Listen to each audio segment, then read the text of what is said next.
Salut! La vie est faite de bonnes et de mauvaises rencontres et nombreuses sont les victimes de pervers narcissiques qui racontent avoir dans un premier temps vu le partenaire idéal, mais rapidement le masque tombe et les ennuis commencent.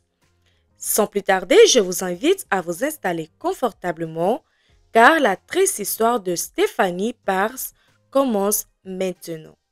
Stéphanie est une jeune femme de 25 ans qui va malheureusement apprendre à ses dépens qu'il n'est jamais facile de quitter un pervers narcissique. Stéphanie Pars est née le 19 février 1994. Elle grandit entourée de ses parents Ed et de Charlène dans le New Jersey. Elle était l'aînée de 4 filles. La famille Pars est une famille aimante et soudée. Et le père était propriétaire d'une entreprise de location. Ils aimaient faire des sorties en famille, de nombreuses passions. Avec les 4 filles, il y avait toujours du monde à la maison, que ce soit les amis des parents ou les amis de leurs filles âgées de 14 à 25 ans. C'était une famille très accueillante. Et à côté de cela, la famille était connue pour ses magnifiques illuminations de Noël le long de la route. Stéphanie était donc la fille aînée de la famille. Elle était dynamique, très sociable. Ses proches la trouvaient comme une fille drôle et accueillante. Mais elle avait aussi un caractère très affirmé. Elle pouvait se montrer dure et têtue. Elle voulait toujours avoir le dernier mot. C'était une femme forte.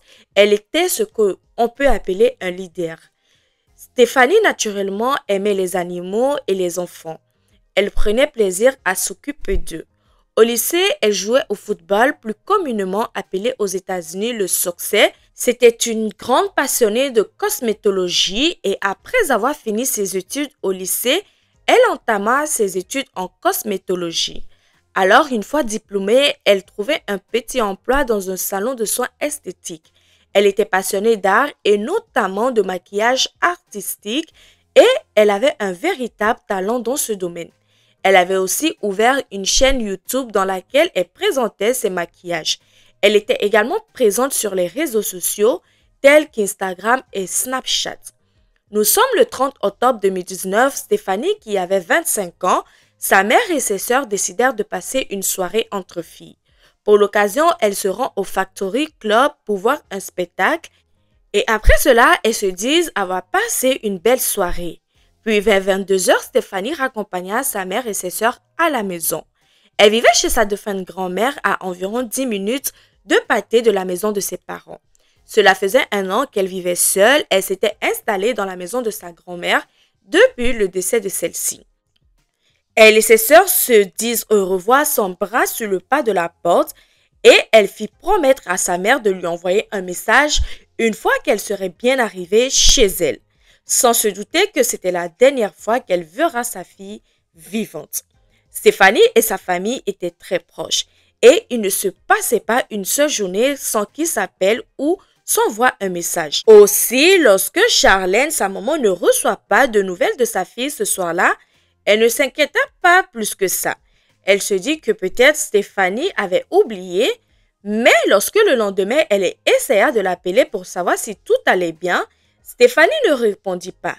Elle appela plusieurs fois, mais en vain. Très inquiète, elle passera devant chez sa fille vers 16 heures et elle va constater que sa voiture était garée dans l'allée. C'était étrange car Stéphanie était censée ce jour-là faire du babysitting de 9 heures à 17 heures. Mais manifestement, elle n'était pas allée travailler car sa voiture était toujours garée dans l'allée.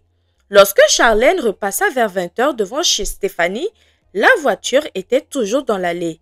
Mais cette fois-ci, elle décida d'aller voir ce qui se passait.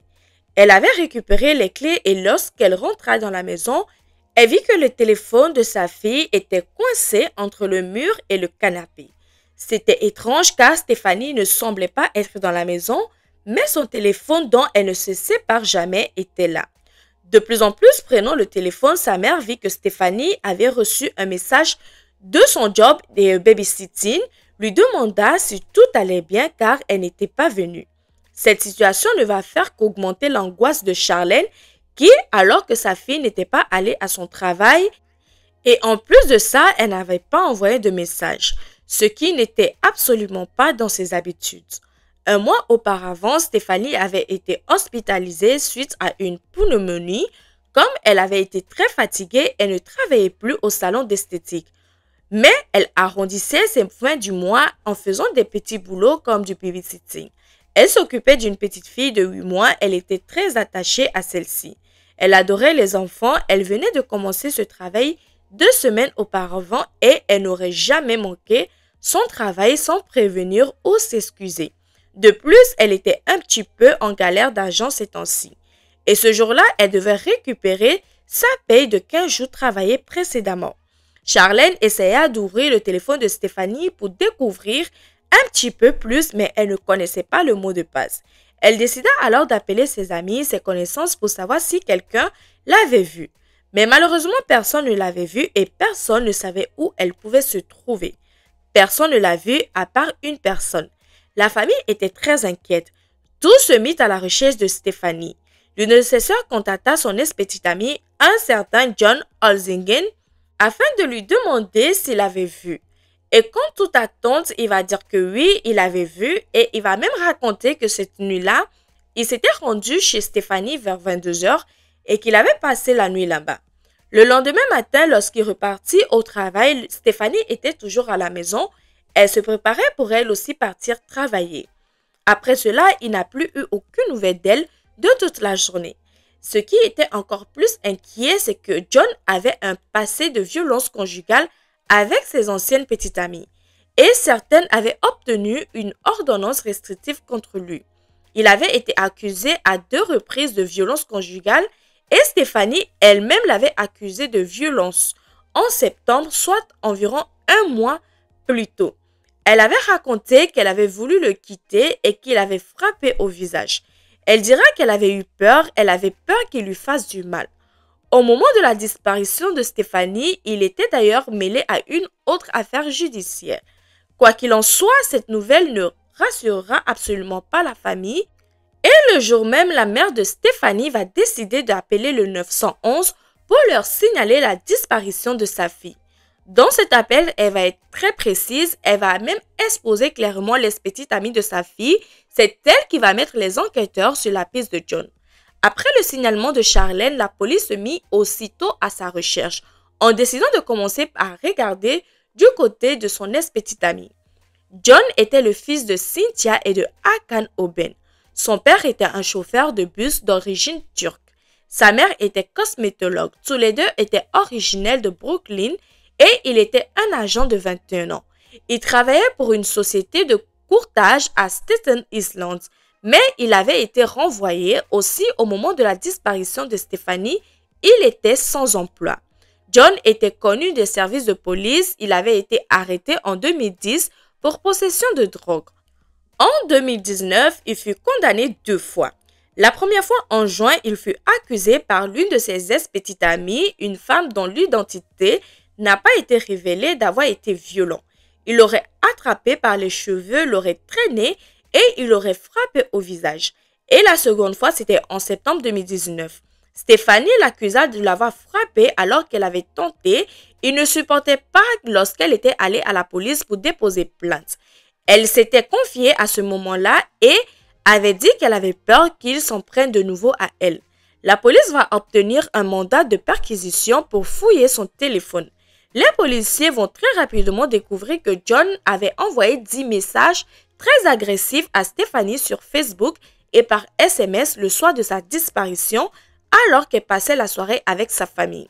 Je vous précise que sur son profil Facebook, Stéphanie se présentait comme étant célibataire alors que John, lui, se présentait comme étant encore en couple. Dans ses messages, il la blâmait pour les échecs de leur relation. Enfin, sachez que ce soir-là, Stéphanie n'a répondu à aucun de ses messages. Les policiers l'interrogeaient alors et ils vont remarquer sur son front des coups de trace suspects. Mais le pire reste à venir. En regardant son historique Google, les policiers vont découvrir des recherches concernant la pédopornographie sur son téléphone. Ils vont également découvrir 9 images pédopornographiques mettant en scène des enfants très jeunes. Et quand je vous dis très jeunes, c'est vraiment très jeune, puisque c'était des enfants qui avaient environ 14 ans. Aussi, le 8 novembre 2019, il fut arrêté à son domicile accusé d'avoir des images pédopornographiques. Il passa quelques jours en prison, puis il fut libéré sous caution. Le 19 novembre, lors de l'audience, le juge le mit en garde et le demanda de ne pas aller sur Internet, de ne pas prendre de drogue et de trouver un emploi. Son avocat dénonçait que son client avait été mis en prison alors que l'enquête ne concernait pas des images pédopornographiques, mais ils enquêtaient sur la disparition de Stéphanie. Les charges ne pouvaient donc pas, selon lui, être retenues contre son client. Alors, pour information, il risquait jusqu'à 5 ans de prison pour détention d'images pédopornographiques. La police continua donc à fouiller son domicile et ils vont saisir 2 de ses ordinateurs. Ils vont fouiller son Facebook et les enquêteurs vont tomber sur des messages suspects depuis le compte de John ou d'un autre compte supposé appartenir à John. Le 5 juillet 2019, alors qu'il était dans sa relation avec Stéphanie, il avait publié un post dans lequel il disait « Quand elle te dit « étouffe-moi », toi tu t'emballes et après elle est morte ». Donc dans ce post, il faisait certainement référence à des relations sexuelles violentes. D'ailleurs, l'une de ses ex dira que c'est ce qu'il aimait. Pendant ce temps, la police, les amis, la famille de Stéphanie faisaient tout ce qui était possible pour la retrouver. Toutes les zones boisées furent inspectées, la zone de recherche fut ensuite étendue à 2 États partant du New Jersey jusqu'à New York. La famille a imprimé des affiches pour tenter de trouver de nouvelles informations ou de trouver de nouveaux témoins. À ce stade, les nouvelles n'étaient pas très rassurantes. De toute évidence, tout le monde recherchait un corps et John était le principal suspect dans cette affaire de disparition. Mais les policiers n'avaient pas encore assez de preuves pour l'accuser de meurtre. Et John avait bien compris, les enquêteurs avaient besoin d'un petit quelque chose, un indice, une preuve. Une patrouille de surveillance fut mise en place devant le domicile de John. Le 22 novembre, soit 3 jours après la libération de John, les policiers qui surveillaient la maison virent son père sortir affolé de la maison, se précipitaient vers eux. Il venait de trouver son fils pendu dans le garage. Malheureusement pour lui, les policiers ne purent rien faire. John était mort. Près de son corps, ils trouvaient 2 notes écrites par lui. La première était adressée à ses parents et la seconde était adressée à l'une de ses ex-petites amies. Alors, je ne sais pas exactement qui c'était puisque dans tous les documents que j'ai trouvés, son nom était barré. Mais c'est très certainement à la jeune femme qui avait porté plainte contre lui en juin 2019. La note disait « Je t'aime tant ma petite femme, tu me manques tellement. Je ne sais pas ce qui m'est passé par la tête quand j'ai bousillé notre relation. Tu es la meilleure chose qui me soit jamais arrivée. J'ai plusieurs fois essayé de changer. Je n'ai jamais ressenti ça avec une autre femme que toi. Récemment, j'ai tenté de te contacter. Tu as demandé une ordonnance restrictive. À ce moment-là, j'ai senti un moment de s'effondrer. J'ai terriblement besoin de toi. Ne crois pas tout ce qui se dit. J'espère que tu vas bien. J'espère que tu auras une vie formidable. Il ne se passe pas un jour sans que je ne pense à toi. La fille dont on parle dans les médias était un morceau de merde. Elle me faisait du mal encore et encore, alors que j'étais déjà au plus bas. C'était une personne horrible. S'il te plaît, aide mes parents avec mes funérailles, car tu es la seule personne que j'ai jamais aimée. Désolée pour tout. J'aimerais pouvoir remonter le temps et corriger mes erreurs, mais je ne peux pas. Le message adressé à ses parents disait ceci. Chère maman, cher papa, désolé pour tout. Cette folie, je suis misérable depuis si longtemps. Maintenant, j'en ai assez. Merci pour tout. Je ne peux pas vivre en prison. La plupart des choses que vous verrez sont vraies, sauf la pornographique juvénile. Je ne ferai jamais ça. Dans cette lettre, il ne citait pas clairement Stéphanie. La police et les procureurs prirent cela comme un aveu de culpabilité lorsqu'il dit « Je ne veux pas aller en prison ». Et la plupart des choses que vous allez entendre sur moi sont vraies. Cela laisse sous-entendre qu'il a effectivement tué Stéphanie. De plus, la façon dont il parle d'elle dans la deuxième lettre montre clairement qu'il n'avait aucune considération pour elle. Pour ce qui lui était arrivé, il n'a éprouvé aucun regret, si ce n'est la façon dont les choses se sont terminées. Durant les premiers jours de l'enquête, la police exécuta plus de 50 mandats de perquisition. 5 de ces mandats concernaient le domicile de John. Et la police dit avoir trouvé des preuves de culpabilité, mais ce sont les 2 lettres trouvées près de son corps qui le soupçonnaient. Selon la police et le procureur, John était le seul responsable de la mort de Stephanie. Selon eux, il l'aurait assassinée plus tard dans la nuit du 30 octobre ou tôt le matin le 31 octobre avant de jeter son corps sur le bord de la route. Le procureur révéla que les preuves qu'ils avaient obtenues ne révélaient pas non plus les causes de la mort ni les circonstances exactes du drame. En tout cas, Stephanie et lui ne se fréquentaient que depuis quelques mois et un mois plus tôt, elle avait déposé plainte contre lui pour violence. Il semblerait que ce soit la plainte contre lui enjointe par l'une de ses ex-petites copines qui l'avait accusé de l'avoir pris par les cheveux et de l'avoir traîné au sol, puis de l'avoir giflé, ce qui aurait pu être le déclencheur de leur rupture. Un mois plus tard, lorsqu'elle décida de le quitter, il va s'en prendre à elle de la pire des façons. Il va la traiter, l'insulter physiquement. Son ex-petite amie qui avait porté plainte contre lui déclara à la police que lorsqu'elle avait pris contact avec lui concernant la disparition de Stephanie, il ne semblait pas du tout s'inquiéter pour elle. Pour lui, c'était son ex, il était déjà en train de traquer une autre femme. Les parents de John ne vont pas interpréter la lettre comme étant un aveu de culpabilité de leur fils. Pour eux, le fils était innocent, il s'est donné la mort car la police avait fait pression sur lui. Il fit donc une déclaration publique à la famille de Stephanie dans laquelle ils diront « Nous sommes vraiment désolés pour vous et nous espérons que vous pourriez trouver la paix à travers ce cauchemar. Nous ne savons pas vraiment ce qui est arrivé à Stephanie, mais ce que nous savons, c'est que John ne nous a jamais dit qu'il avait fait du mal à Stephanie. Nous pensons qu'il est innocent. Mais toute la pression exercée par les fausses accusations et les recherches constantes l'ont amené à se donner la mort. Et après le décès de leur fils, il fit l'objet d'une enquête pour falsification de preuves. Selon le procureur, peut-être il y aurait eu même des échanges de messages entre John et ses parents dans lesquels il a avoué le meurtre de Stephanie. Sachez d'ailleurs qu'ils ont refusé de donner le mot de passe du téléphone de leur fils afin qu'il soit examiné. Les parents de John étaient très en colère contre le procureur et la justice. Ils pensaient qu'ils étaient responsables de la mort de leur fils. Selon eux, ils avaient inventé de fausses accusations de pédophiles et qu'ils avaient fait pression sur leur fils et ils n'avaient pas supporté cela. « Vous êtes des assassins », a déclaré le père de John, faisant référence au procureur. « Mon fils n'a rien à voir avec sa disparition. » Les procureurs ont menti. Selon lui, son fils était injustement accusé.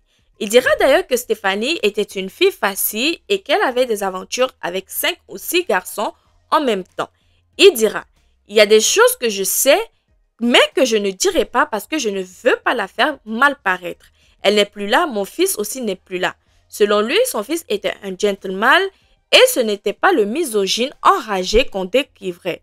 Donc, il avancera l'argument que son fils sortait avec beaucoup de filles et que s'il avait été comme on le décrivait, il y aurait eu beaucoup plus de personnes qui l'auraient dénoncé son comportement. Je vous rappelle quand même qu'il avait 3 filles différentes qui avaient porté plainte contre lui. Son père dira qu'il était magnifique, qu'il était grand, brun, aux yeux bleus. Selon lui, lorsqu'il marchait à ses côtés, les filles se retournaient pour le regarder. C'était un beau gosse. Il voulait absolument défendre la mémoire de son fils. Le 26 janvier 2020, Jérémy Carlos Pérez, 18 ans, se rendait au Old Bridge dans le New Jersey où il travaillait. Il marchait le long de la route lorsqu'il aperçut ce qui semblait être un mannequin en plastique. Et lorsqu'il regardait de plus près, il va découvrir avec horreur qu'il s'agissait d'un corps. Il est entièrement vêtu et allongé sur le ventre. L'autopsie révéla le jour suivant qu'il s'agissait bien de Stephanie Parrs. Il eut une conférence de presse plus tard dans la journée. À cette occasion, le père de Stephanie prendra la parole. Très ému, il déclarera « Notre famille est dévastée. Nos amis, notre communauté, nos vies ne seront plus jamais les mêmes. » Cependant, Stephanie est à la maison. Elle rentre enfin à la maison. Nous remercierons tous les anges de Stephanie. Nous n'aurions pas pu traverser tout cela sans vous. Lorsqu'il parlait des anges de Stephanie, il faisait référence au grand groupe de bénévoles qui ont aidé à la recherche de leur fille au cours des 86 jours qui ont suivi sa disparition. Le 31 janvier 2020, de nombreuses personnes se préservent ce jour-là pour lui rendre un dernier hommage depuis la tragédie. La famille de Stéphanie même va créer une association à but non lucratif afin de venir à l'aide aux personnes victimes d'abus et de leurs familles qui vont même nommer Stéphanie Pars. C'est ainsi que notre histoire se termine ici. Je vous remercie d'avoir regardé la vidéo. N'oubliez pas de vous abonner, de liker, de partager, de commenter. On se retrouve donc dans une prochaine vidéo.